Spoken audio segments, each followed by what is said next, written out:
चलिए एक ऐसी कहानी में चलते हैं जो हजारों लाखों सालों से चली आ रही है। साम्राज्यों के बनने और बिखरने की कहानी, महान विचारों के जन्म की कहानी। जी हाँ, ये है भारत का इतिहास, दुनिया की सबसे पुरानी और सबसे असरदार गाथाओं में से एक। तो ये कहानी शुरू कहाँ से होती है? सोचिए जरा, 4 लाख ईसा पूर्व से। ये वो वक्त है जब भारत में इंसानी गतिविधियों के हमें पहले निशान मिलते हैं। ये सिर्फ एक तारीख नहीं है, बल्कि इस बात का सबूत है कि हम कितनी लंबी और कितनी गहरी ऐतिहासिक यात्रा पर निकलने वाले हैं।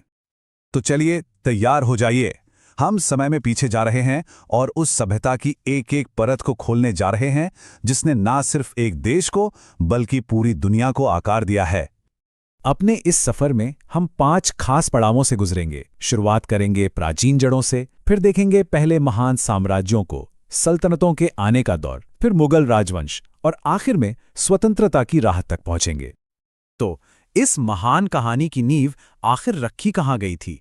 इसकी शुरुआत होती है भारत की पहली बेहद सोफिस्टिकेटेड सभ्यताओं से, जिन्होंने आने वाले हजारों सालों के लिए जमीन तैयार कर दी। इस शुरुआती दौर में हमें 2 बिल्कुल अलग तरह की संस्कृतियां दिखाई देती है। एक तरफ तो थी शहरी हड़प्पा सभ्यता, जो अपने जबरदस्त शहरों मतलब अर्बन प्लानिंग के लिए जानी जाती थी, और दूसरी तरफ थे वैदिक आर्य, जिन्होंने अपनी परंपराओं और भाषा से इस जमीन के सामाजिक और धार्मिक ताने बाने को हमेशा हमेशा के लिए बदल दिया। और हाँ, वैदिक आर्यों की सबसे बड़ी देन थे वेद।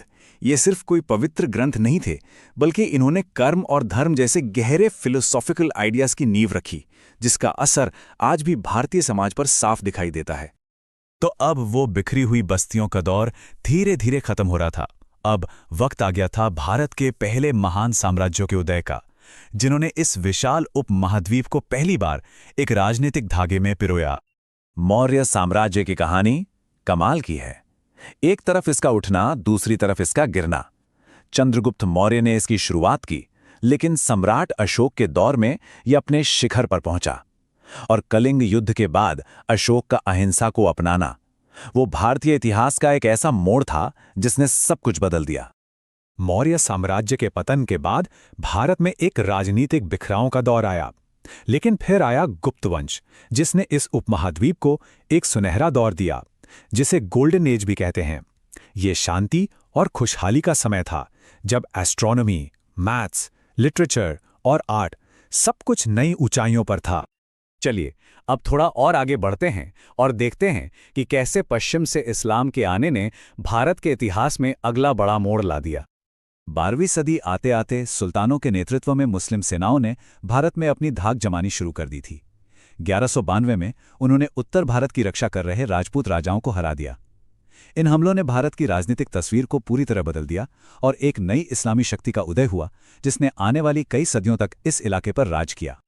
हाँ, तो दिल्ली सल्तनत को कोई एक सल्तनत समझना ठीक नहीं होगा। असल में ये 300 सालों के अंदर एक के बाद एक आए 5 अलग अलग राजवंश थे, और ये पूरा दौर लगातार राजनीतिक उथल-पुथल से भरा हुआ था। दिल्ली सल्तनत की राख से एक ऐसे साम्राज्य का उदय हुआ जिसका नाम दुनिया के इतिहास में हमेशा के लिए दर्ज हो गया। जी हां, मुगल साम्राज्य। 1526 में बाबर ने इसकी नींव रखी। तुर्को मंगोल मूल के इस राजवंश ने भारत पर 200 साल से भी ज्यादा तक राज किया। उनका दौर कला और शानदार आर्किटेक्चर का प्रतीक बन गया, जिसमें भारतीय और फारसी स्टाइल का एक अनोखा संगम देखने को मिलता है। मुगल युग की एक दोहरी पहचान थी। एक तरफ कला और संस्कृति में उनका जबरदस्त योगदान था, और दूसरी तरफ वही वजहें थीं जो आखिरकार उनके पतन का कारण बनी। मतलब ये शान शौकत के साथ साथ अंदरूनी कमजोरी का भी दौर था। अब हम अपनी कहानी के आखिरी लेकिन शायद सबसे अहम अध्याय में आ गए हैं। ब्रिटिश राज का दौर और भारत का अपनी आजादी के लिए लंबा और मुश्किल संघर्ष। 1857 का विद्रोह एक ऐसी चिंगारी थी जिसने पूरे देश में आग लगा दी। हालांकि इसे दबा दिया गया, लेकिन इसका नतीजा ये हुआ कि भारत का शासन सीधे ब्रिटिश क्राउन के हाथों में चला गया। ये वो विद्रोह था जिसने सच में सब कुछ बदल दिया।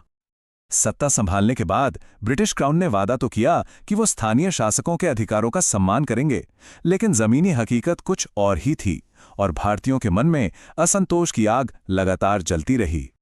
ब्रिटिश शासन के खिलाफ इसी असंतोष को महात्मा गांधी ने एक देशव्यापी आंदोलन में बदल दिया। उन्होंने असहयोग, सविनय अवज्ञा और आखिर में भारत छोड़ो जैसे आंदोलनों के जरिए बिना हिंसा के विरोध की एक ऐसी रणनीति अपनाई जिसने ब्रिटिश साम्राज्य की नींव तक हिला दी। 15 अगस्त 1947 ये तारीख दशकों के संघर्ष, अनगिनत बलिदानों और कभी न टूटने वाले दृढ़ संकल्प का नतीजा थी। दूसरे विश्व युद्ध के बाद दुनिया के नक्शे पर एक नए आजाद भारत का जन्म हुआ। तो 1947 में एक कहानी का अंत हुआ और एक बिल्कुल नई कहानी की शुरुआत। सवाल यह है कि हजारों सालों के साम्राज्यों और संघर्षों के बाद दुनिया के इस सबसे नए आजाद मुल्क का भविष्य क्या होने वाला था।